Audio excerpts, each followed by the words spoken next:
નમસ્કાર દર્શક મિત્રો, ખબર છે .com પરથી હું દૃષ્ટિ આપ સૌનું સ્વાગત કરું છું.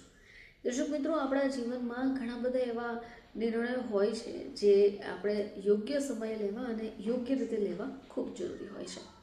હવે આ વિષય પર જયા કિશોરીજી પણ પોતાના વિચારો સમર્પણ કરી રહ્યા છે. આવો જાણીએ કે જયા કિશોરીજી શું કહે છે. તો જયા કિશોરીજીના વિચાર જણાવે છે કે તો જીવનમાં યોગ્ય નિર્ણય કઈ રીતે લેવા જોઈએ.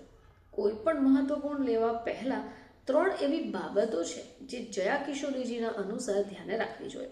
તો જયા કિશોરીજીના વિચારો જણાવે છે કે જીવનમાં યોગ્ય નિર્ણય લેવાથી ઉતાવળ ક્યારેય ન કરો.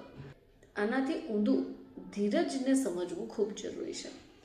તો જિંદગીમાં ઘણીવાર આપણે એવા નિર્ણય લઈ લઈએ છીએ જેની અસર આપણા જીવન પર પડે છે. જયા કિશોરીજી હંમેશા સમજદારી, ધીરજ અને વિવેકપૂર્વક જ પોતાનો નિર્ણય લેવાની સલાહ આપે છે. તેમના અનુસાર યોગ્ય નિર્ણય એ જ છે જે પૂર્ણ પરિસ્થિતિને સમજીને કોઈ પણ જલ્દબાજી કર્યા વગર, કોઈના કહ્યા વગર તરત જ પ્રતિક્રિયા આપ્યા વગર લેવો જોઈએ. હવે ઘણીવાર આપણે ઘણી બધી વાતો સાંભળીને તરત જ કોઈ પણ વ્યક્તિને દોષી માની લઈએ છીએ.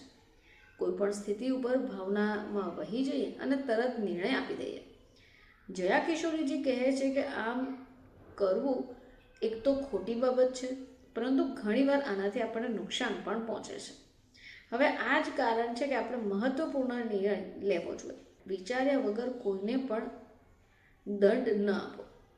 જો કોઈ તમને આવીને કહે છે કે બીજો વ્યક્તિ દોષી છે, તો પહેલાં આખી વાત જે છે એ જાણવાનો પ્રયત્ન કરો અને ઉતાવળમાં ક્યારે પણ કોઈ પણ નિર્ણય ન લો.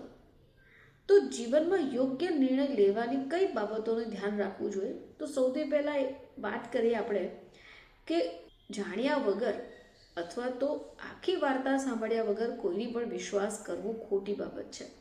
હંમેશા બંને બાજુના પક્ષને સમજવું જોઈએ અને પછી જ નિર્ણય કરવો જોઈએ. હવે ભાવનાઓમાં વહી જવું. તો ગુસ્સો, ક્રોધ, દુઃખ, ડર અથવા ખુશી, આ કોઈ પણ ભાવનામાં લેવા ગયેલો નિર્ણય ખોટો સાબિત થતો હોય છે. એટલે મનને શાંત રાખો, પછી વિચારો. એ સિવાય જયા કિશોરીજી કહે છે કે યોગ્ય નિર્ણય એ જ હોય છે જે સમજીને વિચારીને લેવા આવે. ઉતાવળમાં હંમેશા પસ્તાવો જ મળે છે. હવે આ બાબતોનું ધ્યાન રાખીએ તો આપણા જીવનમાં આપણે સારી અને સાચી સમજદારીથી નિર્ણયો લઈ શકીએ છીએ. હવે એ સિવાય ઓછામાં ઓછું 40% જાણકારી અને વધારેમાં વધારે 70% જાણકારી હોવી જરૂરી છે. જો તમારી પાસે 40%થી ઓછી જાણકારી છે તો આ જે નિર્ણય છે એ જલ્દબાજી કહેવાશે.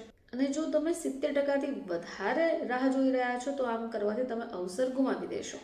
એટલે બંને વચ્ચેનું અંતર તમારે સમજવું પડશે. કોઈ પણ નિર્ણય લેવા પહેલાં એ વિચારો કે આનો પ્રભાવ 10 મિનિટ પછી, 10 મહિના બાદ અથવા તો અને 10 વર્ષ પછી તમારા જીવન પર શું રહેશે. તો જયા કિશોરીજીના અનુસાર આ રીતે જો તમે નિર્ણય લો છો તો તમે યોગ્ય નિર્ણય લઈ શકશો. ફરી તમારી સમક્ષ હાજર થઈશું. ત્યાં સુધી જોતા રહેશો ખબર છે .com.